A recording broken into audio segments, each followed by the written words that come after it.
What is going on, guys? In today's video I will show you the best builds tier list in Torchlight Infinite new season. So in this guide I will give you a quick overview of each setup, then I will explain what are their pros and cons, then how do their key mechanics work, then even what gear and item changes have affected each build and much more. And before we continue, thanks to U4GM, they are a pro website that provides Torchlight Infinite services like cheap currency with fast delivery and pro carry runs, as well as Flame of the Elementium and much more. They also have more than 17,000 positive comments on Trustpilot, and this website is really worth a try, so make sure to use my discount code KATE for extra 6% off.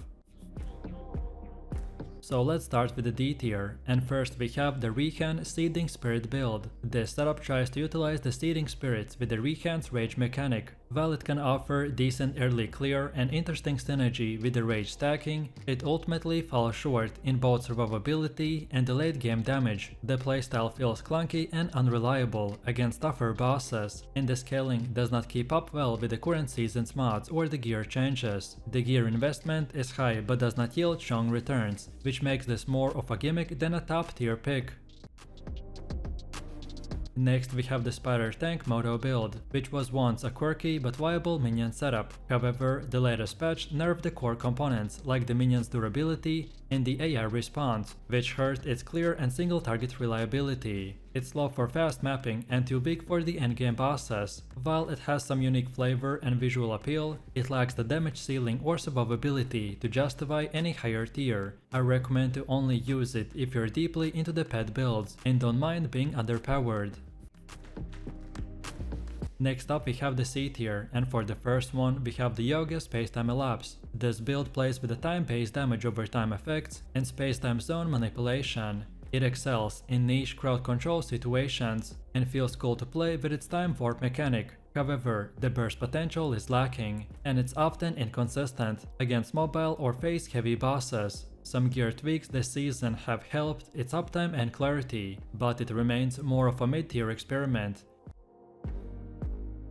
Next in the C tier we got the Ring of the Ice build on Thea. This one centers around crowd freezing effects and burst AoV. It clears trash mobs fairly quickly and offers some CC utility, but lacks real boss power. This season brought minor buffs to the chill duration and frost damage, but not enough to push it past mediocrity. It's fun in groups or for casual farming, but underperforms in the higher tier content. This is a decent pick, but you should not rely on it for pushing endgame.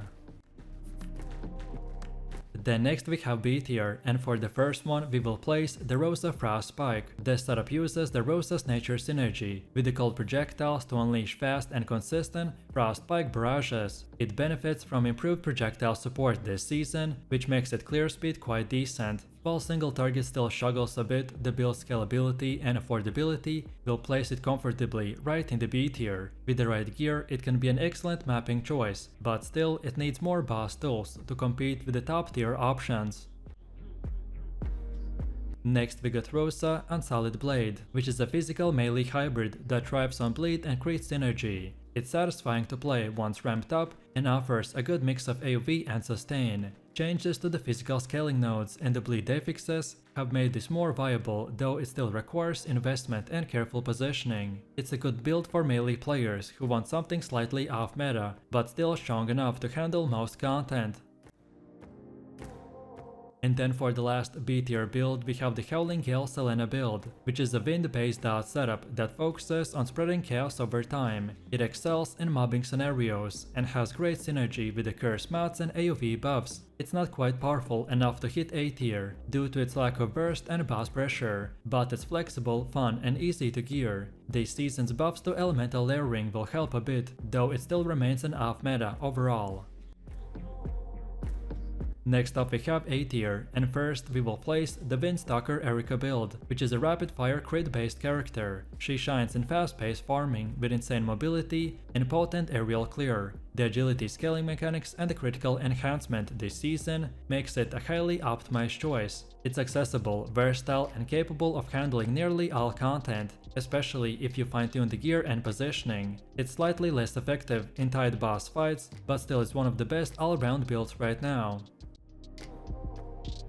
Next on the list we have the Thunder Slam build, which is a hybrid melee lightning AoE setup that leverages the thea's energy scaling for big burst effects. It offers great early game power, excellent visual feedback, and reliable AoE. Gear changes have made it more consistent in energy regen, and it's a blast to use for mobbing. Its only downside is its medium mobility, which can feel sluggish compared to the top tier ranged builds. Still, this one is very effective and a fan favorite.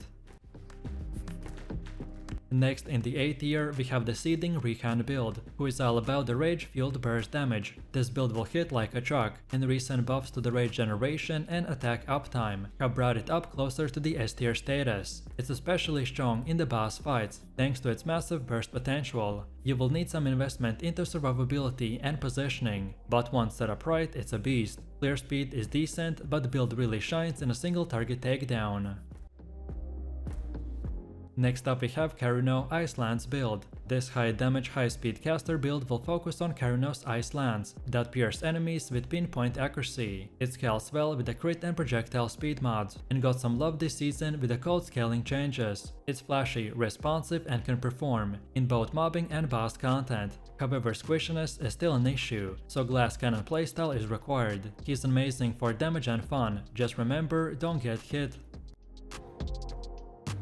Next up we have Frost-Fire Fusion build. This is an elemental hybrid that uses both fire and cold spells to apply powerful dual status effects. The Gemma synergizes well with the dual scaling talents and gear changes this season that have made her even more versatile. This build melts packs and can chill lock many bosses. The rotation is a bit more complex, but rewarding once mastered. It's a strong, fun, and stylish build which is great for experienced players. And for the last build we have the Blast Nova Bing, who delivers huge screen clearing explosions with remote mines. It's fast, deadly, and one of the most satisfying builds to play optimized. This season, detonation timing improvements and the energy shield tweaks have made it more survivable too. While it can be glassy and demanding to gear, the reward is an absolute powerhouse of destruction. It's definitely an A tier choice for explosive map clearing and good boss DPS. Next we have S tier, and for the first one we will put the Thunderspike Erika. This is one of the strongest builds right now. The Thunderspike Erika takes the crit scaling, projectile chaining, and lightning burst to a new level. It clears maps with a blink and deletes bosses with a proper rotation. Season changes, improved projectile speed and the crit uptime, which makes it even better. It's fast, deadly, and rewarding for those who can manage positioning and mobility. It's arguably the most well-rounded range build in the game.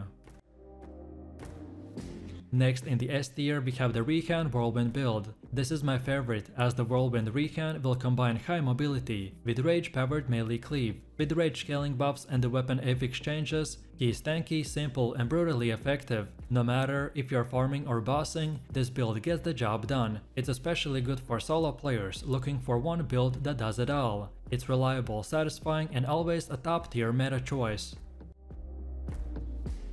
Next we have Iris 1 and 2 Minion build. Minion builds are back and Iris setup will lead the pack. With powerful pet scaling, automated DPS, and improved survivability tools, this season this build is both beginner friendly and top tier viable. It clears maps passively and can handle high-end bosses with little risk. Gear requirements are moderate and performance is consistent. It's perfect for players who love strategy and passive damage setups. It's S tier for its efficiency and safety. Next in the S tier we got the Youga Chain Lightning build. This one offers some of the flashiest and most effective screen wide clear in the game. With the recent buffs to the chain rage and the energy cycling, this build has become a beast for both solo and group play. It shreds mobs, melts bosses, and has satisfying visuals to match. Defensive layers can be tricky, but if you stay alive then the damage output is unmatched. This is an S tier caster with the endgame dominance. And for the last S tier build we have the Gemma autobomber. This build automates explosions with frequent elemental triggers, which allows you to zoom through the content in split seconds. The Gemma synergizes with this beautifully, and season changes have made AoE application and layering smoother. It's one of the most effective mapping builds in the game, and has surprisingly solid bossing if configured right. It's very popular and very strong, and is one of the easiest S tier choices this season. So let me know what you think about these builds in the comments below. If you enjoyed this, then you don't want to miss my previous top 5 best builds video, where I showed the top meta builds. So click the screen now and I'll see you in the next one.